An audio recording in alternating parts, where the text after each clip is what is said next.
opération de démolition qui se feront bientôt sur certains sites.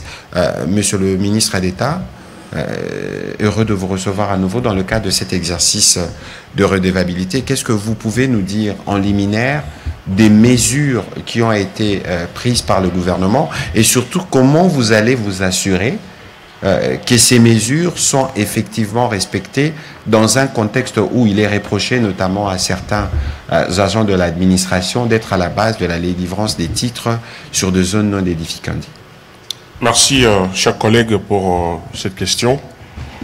Il est vrai qu'à la suite des événements qui ont eu lieu le 4 et le 5 avril de l'année en cours, où nous avons décrié, plairé les nôtres, nos populations, près de 80 personnes qui ont perdu la vie, des écoles détruites, des centres de santé qui ont été touchés, et une vague de déplacement de près de 10 000 de nos populations vers des sites qui ont été choisis, notamment le stade de Martyrs, le stade d'Ata Raphaël et tant d'autres. Votre gouvernement, notre gouvernement, s'est immédiatement penché sur la question, en commençant par la ville, parce que ça concerne d'abord la ville de Kinshasa, où nous habitons nous tous, mais également au niveau national. Et donc, le vice-premier ministre, le ministre de l'Intérieur, avait mis en place un comité de crise qui avait regroupé toutes les administrations pour se pencher sur cette question. Et de ces assises, il fallait d'abord qu'on comprenne les causes. Comment on en est arrivé là, à toutes ces inondations, sur le plan technique, sur le plan structurel. Et ils ont donc élaboré un plan d'urgence qui a plusieurs points. Et de ce plan d'urgence, ça a été élargi pour que des actions concrètes soient mises en œuvre sur le plan social, sur le plan technique, sur le plan légal et réglementaire, et aussi sur le plan financier. Donc de ce plan d'urgence qui a été élaboré sous la coordination du comité permanent d'alerte et des urgences, le CPAI en cycle, les autres sectoriels qui sont concernés. Au-delà du ministère de l'Intérieur, vous avez là le ministère des Infrastructures, parce qu'il y a des mesures qui portent sur le curage de caniveaux et de voies de drainage, parce qu'il s'est fait que beaucoup de voies d'évacuation d'eau de pluie dans la ville-province de Kinshasa aujourd'hui, c'est rempli de sable, c'est rempli de beaucoup de déchets, ce qui concerne la gestion de déchets et d'assainissement de la ville. Et donc il faut immédiatement procéder au curage. Donc le ministre des Infrastructures a été instruit qu'à Tansé à travers ces structures sous sa tutelle, dont l'Office de voirie et drainage. Et donc ça c'est au niveau sectoriel. Le ministre de la Santé également. Vous savez, lorsqu'il y a des crises humanitaires, cela amène également des crises de santé publique. Et donc il avait, au-delà de la gestion actuelle, pour ce qui est de médicaments et des soins à apporter à nos populations, le gouvernement a pensé qu'il était plus que urgent que pour ce qui est de l'avenir, que nous puissions disposer dans toutes les provinces des unités d'intervention médicale qui sont totalement dédiées pour que lorsqu'il y a des cas de catastrophes naturelles, on n'a pas à aller à gauche, à droite, tout de suite ces équipes peuvent descendre sur le terrain et intervenir. Il faut constituer également des stocks de médicaments dans chacune des provinces pour permettre à ce que, quand il y a survenance de ce type de cas de force majeure et de ces événements imprévisibles, qu'au moins on a des médicaments pour au moins assurer les soins de première nécessité. 3, le ministre de la Santé a proposé également la formation du personnel médical, parce que le cas de crise liées aux catastrophes, c'est des crises assez spécifiques qui demandent des interventions spécifiques, notamment des gens qui sont entraînés pour faire l'évacuation. Vous savez, quand il y a des montées des eaux de pluie, il faut qu'il y ait des gens qui savent comment nager. Toutes ces questions ont été évoquées. Le ministre de la Santé avait proposé la création et l'installation de ces brigades d'intervention. Il a également demandé, au niveau du ministère des Affaires sociales, qu'il soit carrément au-delà de l'établissement qui s'occupe de la Caisse nationale de la gestion des catastrophes naturelles, où il y a des problèmes au niveau juridique quant à son statut, au décret portant sa création, qu'il y ait une harmonisation qui permet à ce que le ministère des Affaires sociales puisse jouer pleinement son rôle avec des structures qui sont placées sous sa tutelle. Il faut aussi, dès aujourd'hui, clarifier le rôle des uns et des autres. Ça veut dire, le gouvernement central a estimé qu'il ne faut pas qu'il y ait une intervention où tout le monde intervient n'importe comment.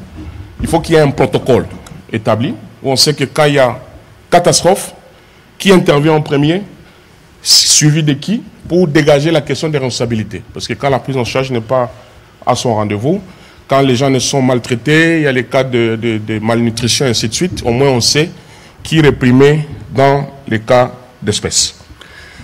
Le gouvernement a également pris la mesure pour ce qui est de l'opérationnalisation de la coordination des réponses à tout ce qui est catastrophe naturelle. Il y a une coordination qui existe, mais qui n'avait pas vraiment, qui ne fonctionnait pas en plein régime.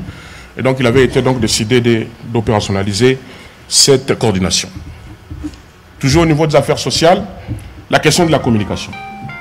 C'est là donc qu'il avait été recommandé à la collègue de la ministre des Affaires sociales, ensemble avec vous, comme ministre de la Communication, pour initier des campagnes d'éducation civique.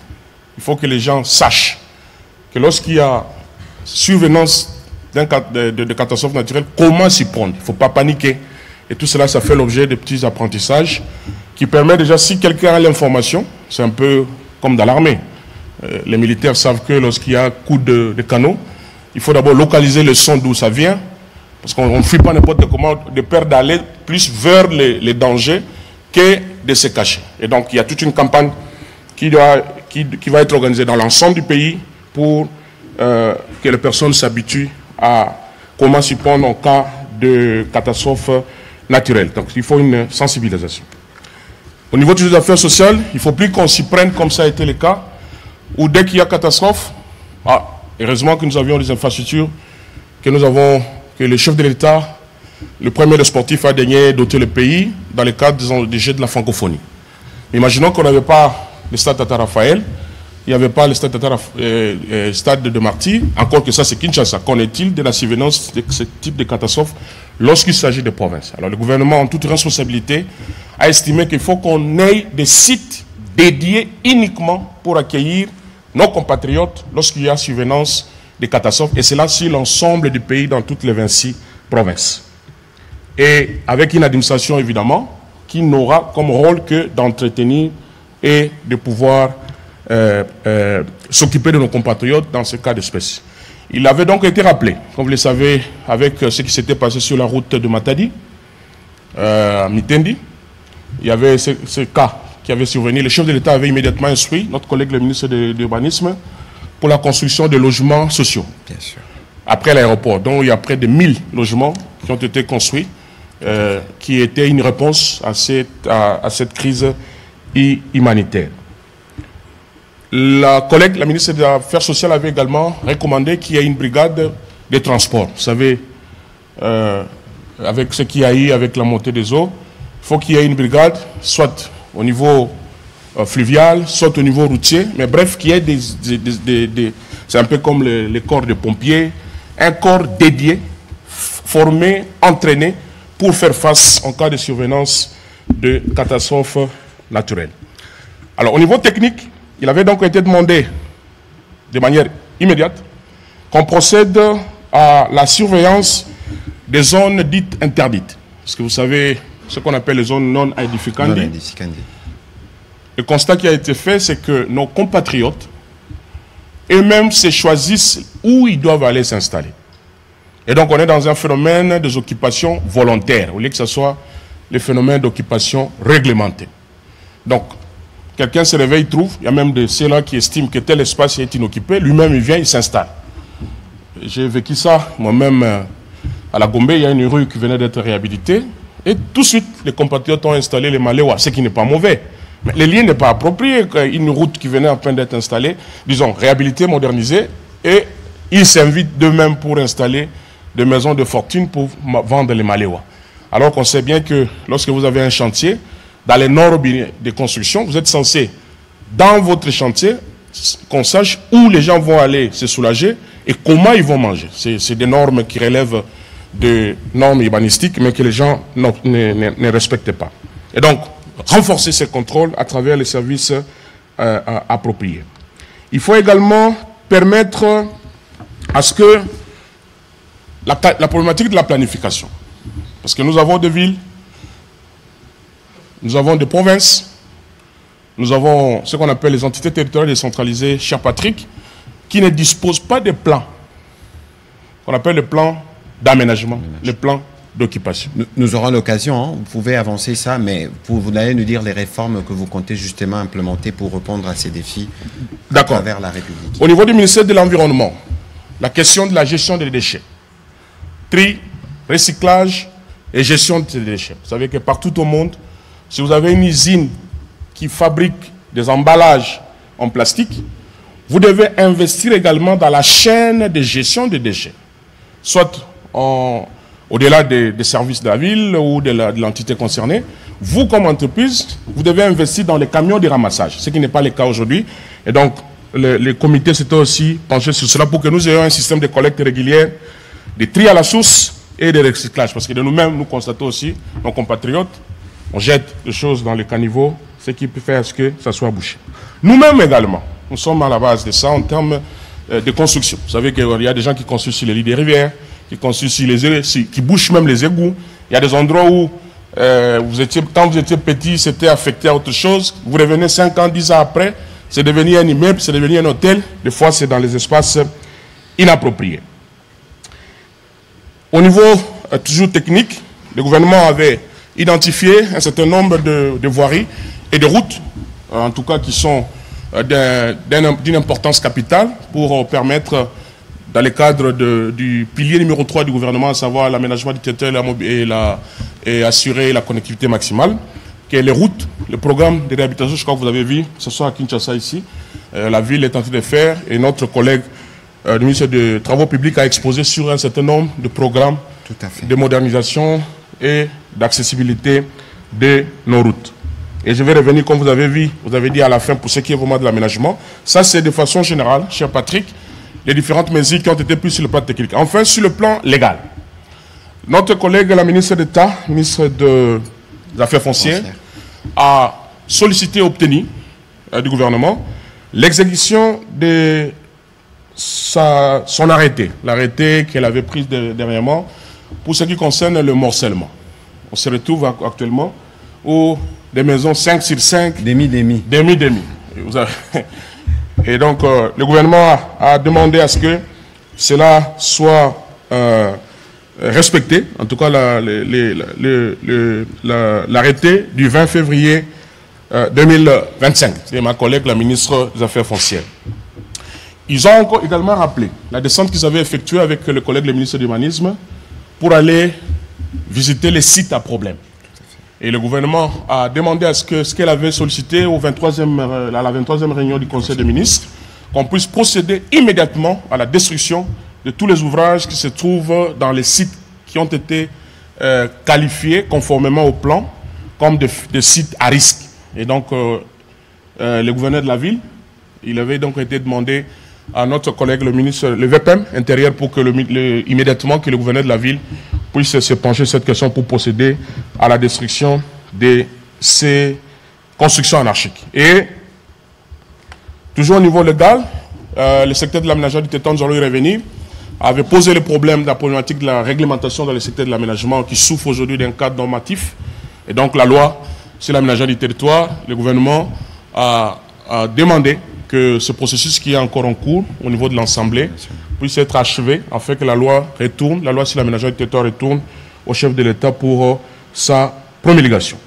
Il a aussi été demandé le respect de l'arrêté interministériel sur les servitudes d'utilité publique et aussi un accompagnement, en tout cas, pour que tout ce qui concerne l'occupation soit fait selon les normes. Voilà, cher Patrick, de manière liminaire, en tout cas, j'essaie de ramasser ce qui a été comme des mesures, mais nous pouvons aller dans le détail pour chaque sectoriel, même si chaque collègue pourra y revenir de manière beaucoup plus concrète. De toute évidence, il y aura justement un moment où vous posera des questions pour aller dans les détails de ces mesures, mais, Monsieur le ministre d'État, vous convenez avec nous que si nos villes étaient bien aménagées, on n'aurait pas eu autant de dégâts, parce qu'on ne peut pas empêcher aux pluies de tomber, ni aux catastrophes naturelles de survenir, mais on peut, par notre comportement, par la manière d'aménager, éviter que nous ayons des dégâts de ce type. Alors, qu'est-ce que vous avez pu engager comme réforme en tant que ministre d'État de l'aménagement du territoire pour préparer justement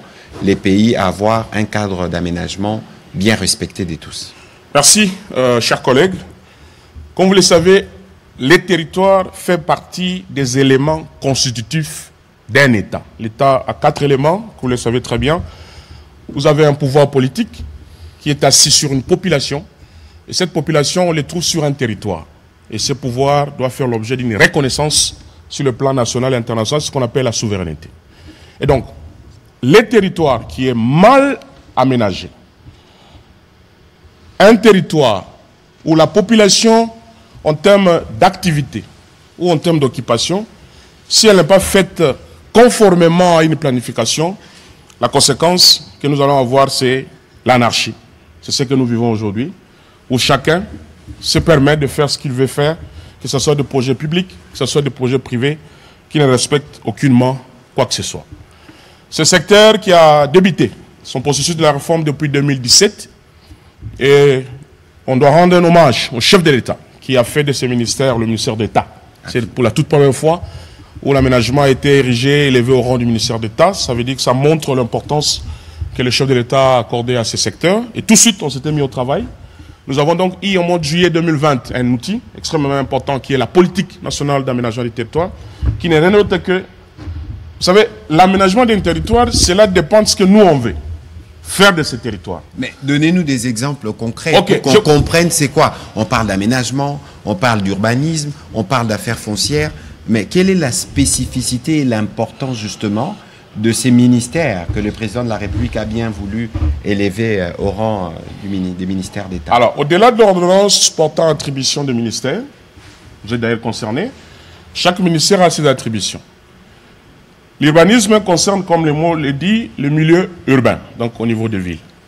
Et l'aménagement, c'est au-delà du milieu urbain, ça va bien au-delà de ça. De manière concrète, donc la ville de Kinshasa, là où les communes, là où nous sommes, tout ce que nous avons, par exemple, Lingwala, Gombe, c'est du ressort de l'urbanisme. Oui, ça c'est dans le milieu urbain, ça c'est l'urbanisme. Ça c'est l'urbanisme. Voilà pourquoi dans les temps, c'était des ministères qui étaient ensemble. Tout à fait. Voilà. Mais je vais d'abord revenir pour que vous compreniez. Si on estime qu'une église peut être en face d'un bar, c'est un choix qu'on fait. L'utilisation de cet espace physique. Ça veut dire que les uns sont dans un culte, en train de louer Dieu, de célébrer, invoquer le Saint-Esprit, et d'autres en train de danser. C'est un choix. Mais si nous disons que non, les églises, on les regroupe à tel endroit, et les gens qui veulent, voilà, c'est la vie privée, c'est cette orientation dans l'occupation de l'espace, c'est ça l'aménagement. Et nous, on planifie en amont, que ce soit en termes d'industrie. Vous savez, comme aujourd'hui, ces bâtiments de la RTNC, pour avoir ce projet structurant de ce genre, il faut que cela obéisse à une planification en amont. D'où l'importance de l'aménagement. Et nous avons eu donc en 2020 la politique qui est un cadre d'orientation.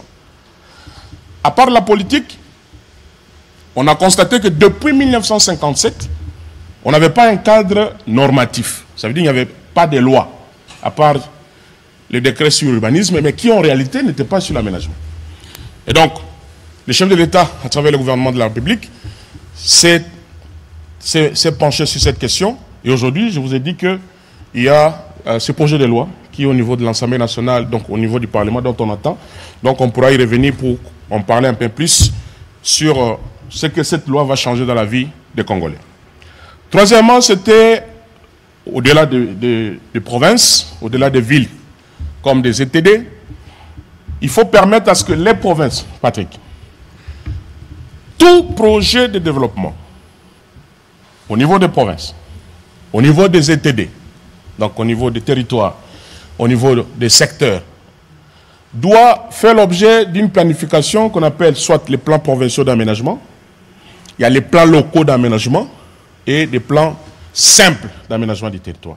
Et pour les élaborer, nous avons donc produit un outil qu'on appelle le guide méthodologique d'aménagement du territoire pour permettre à ce que les gouverneurs, moi-même j'ai été convié à la dernière conférence de gouverneurs qui s'est tenue à Kalemi pour expliquer au gouverneur de province l'importance de se pencher sur cette question, parce qu'on ne peut pas envisager développement agricole, développement industriel sans qu'il y ait une planification. Ça veut dire un outil d'orientation pour tous ces projets structurants, parce que c'est la base même du développement dans le pays.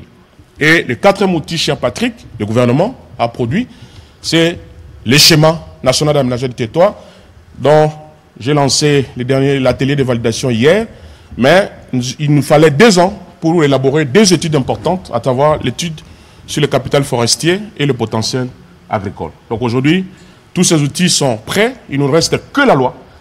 Alors vous allez me dire, mais qu'est-ce que vous allez faire avec ce territoire qui est déjà occupé? Qu'est-ce que vous allez faire avec toutes ces constructions qui sont déjà érigées? Eh bien, au-delà du projet de la rocade, parce que quand on parle de ça, c'est un peu virtuel, il y a le projet de rocade, où nous allons expérimenter pour la première fois, puisque tous les outils de planification sont disponibles. Tout au long de la rocade, je crois que vous avez suivi, mon collègue le ministre de l'Urbanisme a pris un arrêté interdisant l'octroi de permis de construire sur toute cette zone, que ce soit la rocade de Sud-Est et Sud-Ouest. La ministre des Affaires foncières, la Mineta, ministre des Affaires foncières, a interdit la délivrance des titres sur toute cette zone, toute la rocade, parce qu'on veut faire de cette rocade une zone avec des zonages pour affecter là où on peut avoir des stations d'essence, là où on peut avoir les hôtels, là où on peut avoir des sites d'hébergement, là où on peut avoir toute cette planification dans l'occupation. Nous allons l'expérimenter tout au long de la rocade du projet avec la réévaluation du contrat avec la SICOMINE. Voilà un peu, cher Patrick, ce qui a été fait au niveau de l'aménagement du territoire. Et la mise en œuvre de tous ces outils vont nous permettre d'avoir effectivement un territoire résilient. Et là, avec l'AFD, l'Agence française de développement, notre collègue le ministre des Finances a signé une convention de prêt de 58 millions d'euros. Ça sera une expérimentation d'une ville durable de Boma, lequel projet est piloté au sein de mon ministère par l'Agence nationale d'aménagement du territoire, l'ANAT, qui est une des innovations, parce que je vous ai parlé du cadre normatif, mais il fallait également une évolution au niveau institutionnel. Et donc nous avons mis en place l'ANAT, qui est l'Agence nationale d'aménagement du territoire, qui va piloter ces projets de ville durable de Boma, 58 millions d'euros. Il y a le FONAT, le Fonds national d'aménagement du territoire, que nous avons créé depuis que nous sommes à la tête de ces ministères.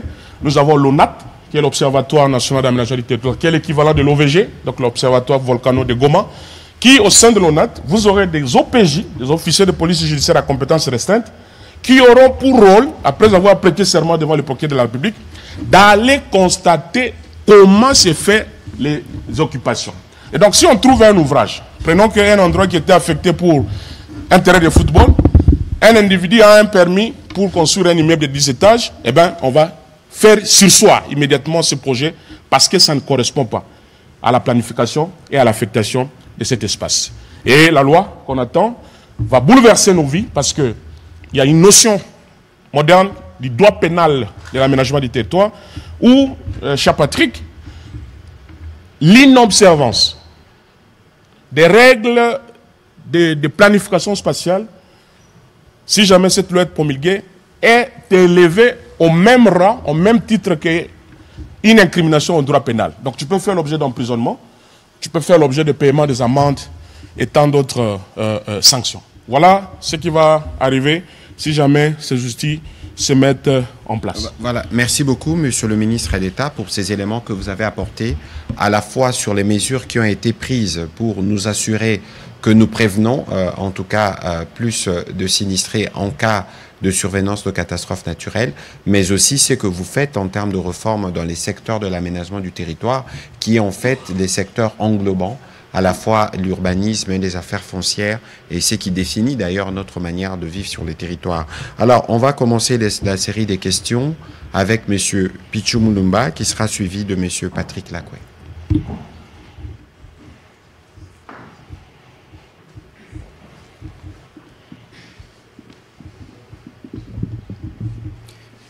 Merci, Monsieur le ministre, pour la parole. J'ai 2 préoccupations au ministre d'État. Vous parlez d'un plan d'urgence, je l'ai noté, à peine élaboré, mais avec tout ce que l'on sait comme contour dans la mise en œuvre, est-ce qu'entre-temps, le gouvernement dispose-t-il aujourd'hui d'un budget alloué à la gestion des catastrophes naturelles? Parce que le pluie, évidemment, pour s'abattre, n'attendront pas la matérialisation de votre plan. Et si ce budget existe, est-il à la hauteur des enjeux climatiques et urbain actuel. Ma dernière préoccupation, c'est que les inondations récurrentes à Kinshasa suscitent également des accusations, souvent portées contre certains acteurs du secteur privé, notamment en ce qui concerne certaines constructions. Selon vous, quelle est la part réelle des responsabilités des entreprises de construction et des promoteurs immobiliers dans l'urbanisation anarchique qui rend la capitale particulièrement vulnérable aux catastrophes naturelles? Allez-y, monsieur le ministre d'État, s'il vous plaît. Merci pour vos deux préoccupations combien pertinentes. Vous avez si bien dit. Les politiques publiques sont mises en œuvre à travers du budget. Donc il faut qu'il y ait des prévisions et des recettes qui y afférentes. J'espère aussi que vous avez lu la loi des finances 2025 qui est en cours d'exécution. Donc vous trouverez, si vous êtes journaliste, donc c'est prévu, en tout cas au niveau du ministère de l'Intérieur, parce que je vous ai parlé du comité d'alerte des urgences. Et donc, vous savez, la soutenabilité du budget au-delà des recettes publiques internes. Nous avons également des partenariats techniques et financiers, nous avons des aides. Il y a plusieurs mécanismes de financement du budget de l'État. Donc on ne peut pas prendre une décision qui engage une dépense publique sans qu'il y ait une soutenabilité au niveau du budget. Ça, vous pouvez vous apaiser pour ça. La part de responsabilité des entreprises, eh bien, par exemple ici, la partie zone, disons, la partie nord de la ville de Kinshasa, dispose d'un outil qu'on appelle les SOSAC, les schémas d'orientation stratégique de la ville et province de Kinshasa. Mais que personne ne suit ça. Ce qui se fait dans la pratique aujourd'hui, c'est que vous, comme vous êtes là, peut-être que vous avez déjà fait ça, vous appelez un architecte, un brillant qui a fini à l'IBTP ou je ne sais pas quoi dans les bâtiments, il dit écoute, j'ai un terrain de 20 sur 20 que je viens d'acquérir, vous avez pris un avocat, parce que je sais que vous êtes très respectueux des textes, l'avocat vous a suivi, vous a accompagné, vous êtes allé au cadastre, vous avez votre certificat d'enregistrement. Et on vous exige la mise en valeur, et donc il faut construire. Vous faites un plan, vous dites moi il me faut 20 étages.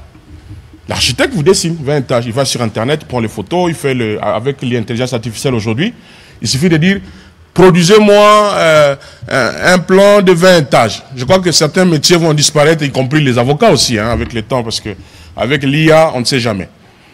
Et vous avez un plan. Vous faites les études techniques, les études des sols pour dégager les plans de structure et tout, un plan d'exécution. Soit vous avez l'argent cash, ou dans une banque, et vous commencez à construire. La conséquence, c'est que le matin, les gens qui avaient des maisons basses à vos côtés, ils constatent que vous affichez permis de construire. Tiens, bon, ils se disent ça va s'arrêter, c'est une maison basse. Et puis ça commence à pousser. 1 niveau, 2 niveaux, 3 niveaux, 3, 4, 5, 10, 20 niveaux. Alors, l'ordre validé doit être honnête pour dire à son client, plotons ce plan dans le plan d'affectation, dans le plan d'aménagement du territoire. S'il ne le fait pas, c'est une question de responsabilité. Je dirais même une responsabilité professionnelle. C'est comme moi, un avocat, nous on dit toujours que l'avocat n'a pas d'obligation de résultat, mais c'est l'obligation de moyens. Oui, mais l'obligation de moyens, c'est aussi dire la vérité. D'où notre serment, comme avocat dit, je ne défendrai aucune cause que je ne croirai pas juste en mon âme et conscience. Mais vous le faites. Donc vous voulez prouver que voilà. Et donc, il y a quand même une grande part, je ne vais pas dire à nos compatriotes forcément, mais les professionnels qui savent que pour faire un projet qui touche l'utilisation de l'espace civique, qui pose sur une occupation, il faut que quelque part, vous sachiez vous-même comme professionnel, en amont, l'affectation. C'est aussi un plaidoyer que j'ai fait pour que l'ordre des architectes, que nous revenions dans une société où chaque ordre professionnel joue son rôle. Les avocats, les architectes. Parce que les architectes qui sont dans un ordre qui est réglementé, ils peuvent être suivis disciplinairement parce qu'ils ont quand même leur part de responsabilité. Au-delà du fait qu'ils sont des sociétés de construction, je les encourage. L'État a aussi pour rôle de promouvoir l'entrepreneuriat privé, mais, chers amis, je vous dis qu'ils ont quand même leur part de responsabilité dans ce qui arrive. Parce que si vous allez leur poser la question, chaque plan qui est déposé pour obtenir le permis de construire est signé par un architecte. Mais est-ce que ça a été fait conformément à la planification de cet espace ou pas? Voilà. Voilà, on va prendre les questions de M. Patrick Lacoué. On va demander à Welcome Ngimbi et à Christopher Ochokoum de se préparer pour leurs questions. Merci beaucoup, Monsieur le ministre, pour la parole. Monsieur le ministre d'État, vous avez des services pour vous accompagner dans votre mission. Est-ce que les prévisions de ces services, je prends l'exemple de la Metelsat, sont suivies et exécutées? Nous sommes dans le cas des inondations. La Metelsat avait donné des prévisions sur ces fortes pluies. Est-ce que ces différentes prévisions sont suivies et respectées? Tout à l'heure, vous avez de manière magistrale expliqué les fondements de votre ministère. Mais au regard de ces explications et la réalité sur terrain, est-ce qu'on peut dire aujourd'hui que votre ministère ne fait pas bien son travail? Monsieur le ministre. J'aime bien la question. Hein. Votre ministère ne fait pas bien son travail. J'aime bien la question. Non, chers compatriotes, chers amis.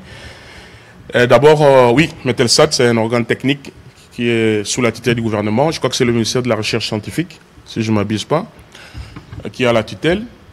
Ils produisent des rapports prévisionnels qui permettent à ce que l'exécutif puisse prendre des mesures idoines pour prévenir.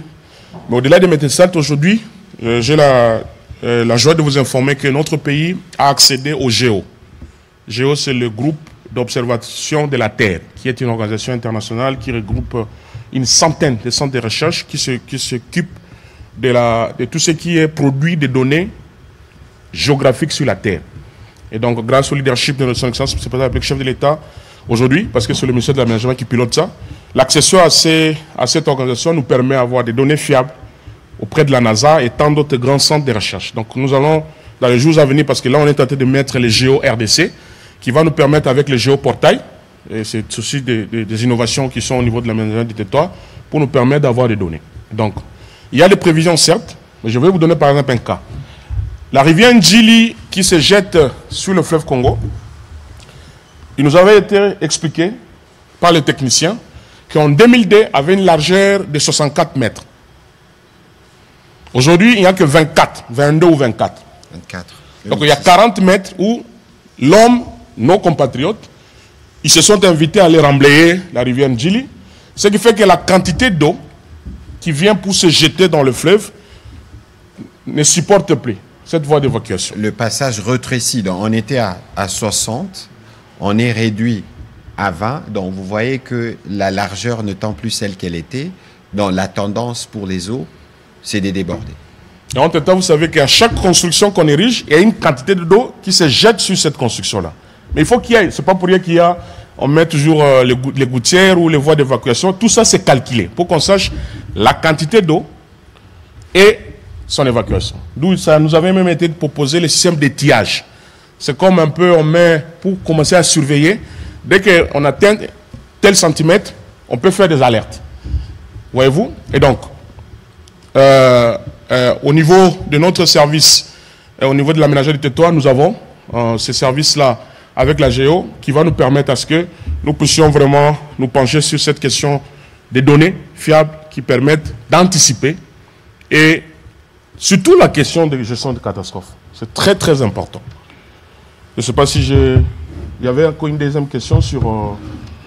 Oui, en fait, la deuxième question, si vous permettez, c'est que les attributions de votre ministère, au regard des réalités sur le terrain, des aménagements sans normes, et aujourd'hui, je pense bien que le gouverneur a lancé la démolition sur la baie de Ngalema, mais comment est-ce qu'on est arrivé à ériger sur ces zones alors que, normalement, ces zones sont restées pendant plusieurs années sans être aménagées, excusez.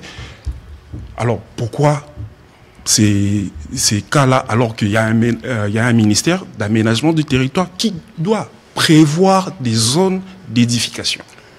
Si vous m'avez très bien suivi, je vous ai parlé... D'abord, l'aménagement n'est comme ministère que depuis 2017. Donc ça fait aujourd'hui 8 ans. On est en 2025. Il fallait... C'était un secteur nouveau, qui venait d'être consacré dans la Constitution de 2006, telle que complétée et modifiée en 2011, à l'article 203. Il fallait produire des outils de planification. Donc je vous ai dit ici, il fallait une politique. La politique, c'est un instrument d'orientation de qu'est-ce qu'on veut faire de nos 2 300 km². Comme j'ai dit, si on décide aujourd'hui de mettre les hôpitaux en face des bars, c'est un choix à faire. Et donc la PNAT, qui a fait l'objet de vulgarisation dans presque toutes les provinces, c'est un outil important. Il ne fallait pas s'arrêter seulement à la PNAT, il fallait avoir un cadre normatif. Parce que l'aménagement, aujourd'hui, n'est régi que par l'ordonnance portant attribution des ministères, qui est un acte réglementaire. Donc au niveau de la pyramide juridique, le règlement, qui est l'ordonnance du chef de l'État, a une valeur inférieure par rapport aux autres sectoriels qui disposent des lois. Il y a la loi foncière, la loi de 73, les mines disposent du code minier de 2002, l'environnement, il y a le code forestier, l'agriculture, ainsi de suite. Donc, pour qu'on planifie et qu'on ramène tout le monde à l'observance de cette planification qui tient compte des aléas, parce que la planification spatiale ne se fait pas au hasard. Quand on dédie un espace pour, par exemple, les zones économiques spéciales, il y a les études de vulnérabilité qu'on fait, il y a les zonages qu'on fait, pour voir la résilience de cet espace, si ça peut correspondre ou pas à telle autre activité. On veut construire un nouvel aéroport. Il faut qu'on questionne le plan d'aménagement du territoire de cet endroit-là. Parce que déjà, on va dire que les structures, les constructions de base qu'on peut ériger à tel autre endroit est pensée en amont. Et donc, pour répondre à votre question, nous avons passé le temps. Ce sont des réformes énormes que nous avons faites. Avant, on n'avait pas la NAT, aujourd'hui nous avons la NAT. On n'avait pas l'ONAT, aujourd'hui nous avons l'ONAT pour surveiller, pour contrôler. Parce que dans nos attributions, nous avons la conception et l'élaboration des plans d'aménagement du territoire. C'est ça le SNAT. Je vous ai parlé du schéma national. On vient de finaliser ça pour les 2 345 km². Il fallait faire un travail de collecte de données. On a envoyé des techniciens, des ingénieurs dans toutes les 26 provinces. Ça prend du temps. Vous savez, nous avons nos contraintes de voies de communication, d'accessibilité. Mais toutes ces données ont été rassemblées. Il fallait également produire les 2 études. Potentiel agricole et capital forestier. Et donc là, on est prêt d'avoir un outil, le SNAT. J'ai également, dans mes attributions, l'évaluation des potentialités du territoire national en ce qui concerne les ressources naturelles. Je vous informe que nous avons l'annuaire sur les ressources naturelles du sol et des sous-sols, qui est déjà produit, un atlas, mais qui fera l'objet d'actualisation chaque année. Pour vous dire qu'on ne dort pas. Vous savez, avec Fachi, on ne dort jamais. Moi encore avec Maman Judith Soumino. J'ai dans mes attributions les contrôles et la surveillance de manière permanente de l'utilisation du territoire national. Je vous ai dit qu'on a mis en place l'ONAT, l'Observatoire national d'aménagement du territoire, qui sera un corps des OPJ pour aller surveiller. Donc cette attribution, il y a un organe qui n'existait pas avant. Et donc nous avons créé ça. L'établissement des programmes et des stratégies de mobilisation des ressources. Nous avons aujourd'hui Kinshasa Mercantile, KME, je crois que vous avez suivi, où on va avoir une bourse de valeur. C'est un projet, le marché des commodities, pour que tout ce qui est comme produits agricoles, produits miniers et tant d'autres produits puissent être interchangés dans un marché réglementé, ce qui n'est pas le cas aujourd'hui. Et donc il y a la KME, la Kinshasa Mercantile Exchange. Ça c'est mon attribution sur la mobilisation des ressources. Et donc là on va avoir des ressources. Vous voyez que je ne fais qu'obéir à ce qui est à moi. J'ai également dans mes attributions la planification, la conception et l'aménagement des nouvelles villes, modernisation des villes existantes et développement des territoires. Il est vrai que cette attribution va connaître une évolution avec la création du ministre délégué en charge des politiques des villes. Donc ça sera une attribution qu'on va partager avec lui et on le fait. Vous savez, le gouvernement fonctionne sur base de la solidarité, la complémentarité. Et donc tout ce que je fais, l'ordonnance dit, en collaboration avec les ministères EIA, les affaires foncières, l'urbanisme. Je sais que vous avez déjà lu l'ordonnance portant attribution, ce n'est qu'un petit rappel. Comme ça nous fait un peu une attitude pédagogique. Je sais qu'il connaît bien cet article-là. Ainsi que les transports. Vous serez étonné que l'aménagement concerne également les transports. C'est-à-dire que quand le ministère des Transports initie un projet structurant, de construction des aéroports, dans le cadre de la mobilité urbaine. Vous m'avez vu à un moment donné, j'ai été intéressé par la question des téléphériques. J'ai vu la blague, hein, on me dit, mais Luando, où est ta téléphérique là? Oui, parce que la mobilité, la question liée au transport concerne également l'aménagement, parce que cela doit se greffer sur un programme et une planification dans l'ensemble. Je suis également en collaboration avec le ministère du Développement rural, mon collègue le ministre d'État de Développement rural, pour les questions, par exemple, des routes et des recettes agricoles. La tracée de ces routes, l'entretien de ces routes, le développement rural ne peut pas le faire seul. Il faut qu'il le fasse avec l'aménagement du territoire. Les ressources hydrauliques et électricité. Pour la question d'accès à l'eau, vous allez voir par exemple dans le cadre du projet de ville durable de Boma, on est en collaboration avec mon collègue le ministre des ressources hydrauliques pour les postes eau et électricité, dans le cadre des énergies renouvelables. Parce que nous voulons migrer vers ce qu'on appelle les villes durables, ça veut dire les villes qui tiennent compte des générations futures. Voilà, donc on va, il sera 20h dans quelques minutes, on va rendre l'antenne et nous allons continuer l'exercice. Après le journal, les gens pourront suivre. Mais le petit commentaire que je peux me permettre avant, c'est qu'il faut considérer que pendant des longues années, on n'a pas trouvé des solutions. Et que les mesures que nous prenons en tant que gouvernement, nous les prenons pour organiser la vie avec des citoyens. Et donc, bien au-delà de ce que le ministre d'État est en train de nous dire, il y a une responsabilité de nous tous. Lorsque vous voulez acheter une maison, lorsque vous voulez qu'on la construise, où est-ce que vous achetez, qui va la construire, de quelle manière et dans quel espace. Voilà plus ou moins ce qu'il faut avoir. Et pour te compléter un peu rapidement, Patrick, vous savez, on a aussi un problème de culture. L'indice de richesse chez nous, c'est quand tu as une maison. Tout le monde rêve d'avoir une maison. Mais où il faut avoir cette maison, c'est ça la grande question. Il faut un peu de discipline pour que nous ayons un territoire aéré, comme ça se fait ailleurs. Vous voyagez, vous voyez quand vous voulez atterrir sur Roissy, à Air Tambo, vous voyez comment les rues sont bien tracées. C'est pas comme maintenant, tôle rouge, verte, violet, façade avec des faïences, avec des carreaux. L'autre, mais ça fait désordre. Et pourtant, l'aménagement, c'est le ministère du beau. Pour avoir cette beauté-là, il faut planifier ça en amont. Merci. On va prendre les questions de M. Welcome Gimbi.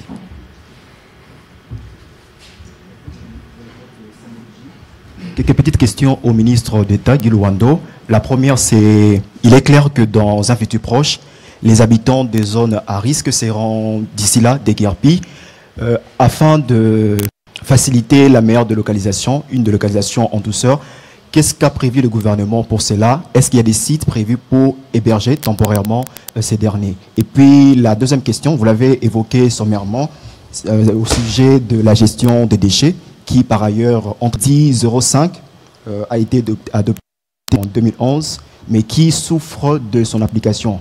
Qu'est-ce qui doit être fait pour que toutes les lois y référentes puissent avoir un impact sur le terrain? Et puis la dernière question, c'est par rapport... s'il faut renchérir un petit peu, parce que vous l'avez évoqué aussi sommairement, mais s'il faut entrer un peu en profondeur sur la... Est-ce qu'il y a une politique fixée sur les investissements dans les espaces protégés? Est-ce que cela respecte-t-il le système de mise en concurrence formelle? Merci pour la question. D'abord, je tiens à rassurer nos compatriotes que le chef de l'État, Félix Antoine Tshisekedi Tshilombo, et Madame la Première ministre du chef du gouvernement